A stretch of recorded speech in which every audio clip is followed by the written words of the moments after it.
কৃষ্ণ সাগর ও Azov সাগরে রাশিয়ার ছায়া নৌবহরে ব্যাপক ড্রোন হামলা অব্যাহত রেখেছে ইউক্রেন। তবে পশ্চিমা দেশগুলো রাশিয়ার বাণিজ্যিক জাহাজ জব্দ বা হামলা করলে পাল্টা পদক্ষেপের হুঁশিয়ারি দিয়েছেন রুশ প্রেসিডেন্ট ভ্লাদিমির পুতিন।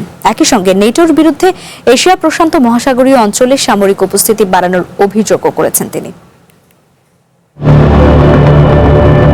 আগামী বছর রাশিয়ার তরলকৃত এলএনজি আমদানিতে ইউরোপীয় ইউনিয়নের নিষেধাজ্ঞা কার্যকর হতে যাচ্ছে। এই বাধা এড়িয়ে গ্যাস রপ্তানি সচল রাখতে গোপনে ছায়া নৌবহর গড়ে তুলেছে মস্কো। রাশিয়া এবং ইরানের মতো দেশ পশ্চিমা নিষেধাজ্ঞা এড়িয়ে জ্বালানি পণ্য বিক্রির জন্য এই কৌশল ব্যবহার করে থাকে। ইউক্রেন যুদ্ধ শুরুর পর থেকেই রাশিয়ার অর্থনীতিকে লক্ষ্যবস্তু বানিয়েছে পশ্চিমারা। আগস্টের প্রথম সপ্তাহে জেলেনস্কির সেনারা রাশিয়ার ছায়া নৌবহরের অন্তত 12টি জাহাজে আঘাত হানে। জুলাই থেকে আগস্টের মধ্যে প্রায় 218টি রুশ ছায়া নৌযান ধ্বংস করেছে তারা।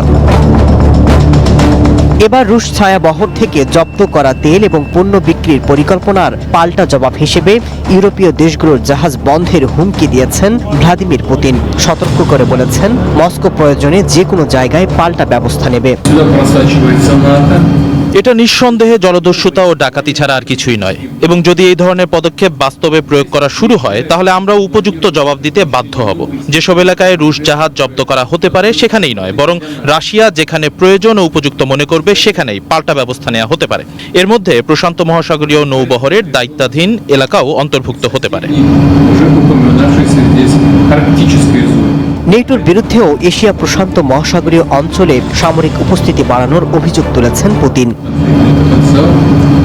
গত 6 মাসে রাশিয়া অন্তত 8টি পুরনো এলএনজি ট্যাঙ্কার এবং নিজস্ব প্রযুক্তিতে তৈরি প্রথম কিছু জাহাজ তাদের নৌবহরে যুক্ত করেছে। ইউরোপের কয়েকটি দেশ জানিয়েছে নিষেধাজ্ঞা না মানার তালিকায় থাকা জাহাজগুলোর বিরুদ্ধে আরও কঠোর সামুদ্রিক পদক্ষেপের কথা ভাবছে তারা। এমন অবস্থায় রুশ প্রেসিডেন্টের এই হুঁশিয়ারি ইউক্রেন যুদ্ধ সংঘাতের পরিধি আরও তীব্র হওয়ার শঙ্কা তৈরি করেছে। Masud Rana, one international desk.